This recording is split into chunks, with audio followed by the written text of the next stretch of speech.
Bonjour, aujourd'hui je vais vous expliquer ce que sont les phrasal verbs. Alors les phrasal verbs, en français, ce sont les verbes à particules adverbiales. Ce sont les verbes tels que give up.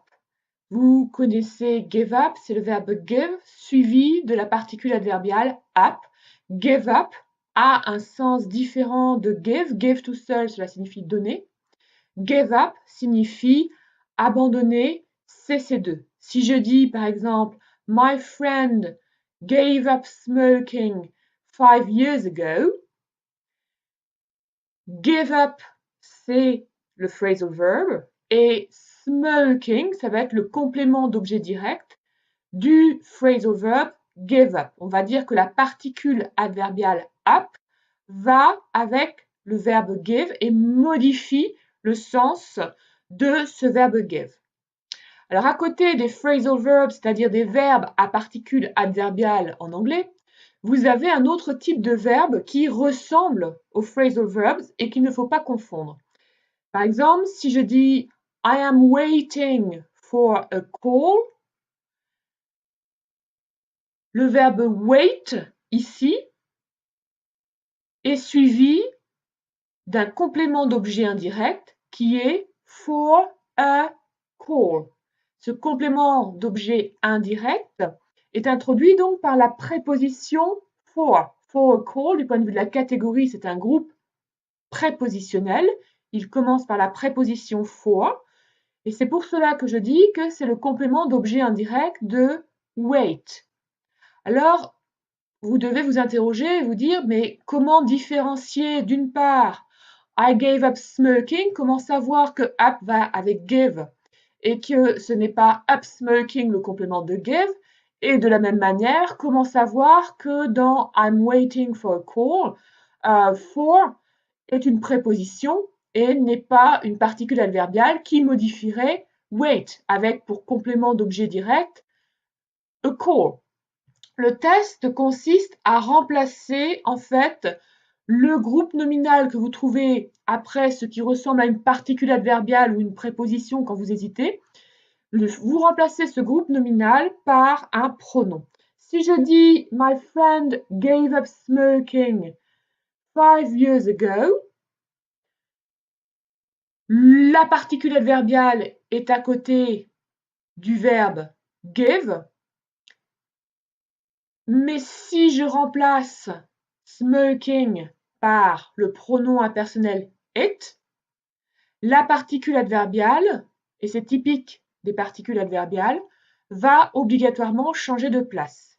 C'est-à-dire que je vais être obligée d'écrire ou de dire My friend gave it up. On ne pourra pas dire My friend gave up it. Vous allez dire My friend gave it up. Et de la même façon, déjà, avec my friend gave up smoking, on aurait pu dire my friend gave smoking up. Mais c'est plus courant avec les pronoms. Donc quand vous remplacez smoking par it, vous constatez que la particule vient se placer après le it, elle ne reste pas posée devant le pronom it, et donc comme elle ne reste pas posée devant, elle ne reste pas préposée, cela prouve que ce n'est pas une préposition. Alors que si on fait le test avec la phrase I'm waiting for a call, eh bien on s'aperçoit que en remplaçant a call par it, on obtient I'm waiting for it. On ne peut pas dire I'm waiting it for. Cela prouve que for est bien une préposition puisque for doit obligatoirement rester préposé, c'est-à-dire posé devant, posé avant le pronom impersonnel it.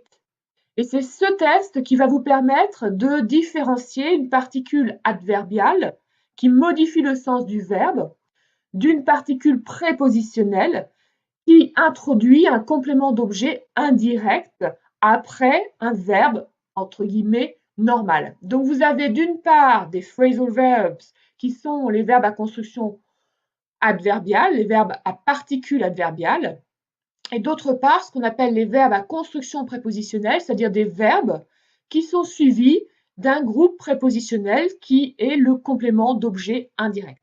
Donc à côté de wait for, Par exemple, vous avez look at. She's looking at a book. She's looking at it. It reste juste après le at. At ne peut pas échanger de place avec it. On ne peut pas avoir she's looking it at. Donc at est bien une préposition qui reste devant le pronom impersonnel it. Donc le verbe c'est bien look, mais c'est un verbe à construction prépositionnelle. Il est obligatoirement suivi du groupe prépositionnel ici, at it ou bien at a book. Donc j'espère que cette vidéo vous aura permis d'y voir un petit peu plus clair dans la différence qui existe entre les verbes à particules adverbiales, qu'on appelle couramment les phrasal verbs, et les verbes à construction prépositionnelle. Et évidemment, si vous voulez plus d'informations, peut-être des exercices d'entraînement pour différencier les compléments d'objets directs des compléments d'objets indirects, je vous recommande bien sûr de vous reporter à mon ouvrage de syntaxe, publié aux presses universitaires de Rennes, qui fait la synthèse de toutes les bases indispensables sur les catégories et les fonctions, toutes les bases qui vous sont indispensables, notamment en licence au niveau des concours. À très bientôt!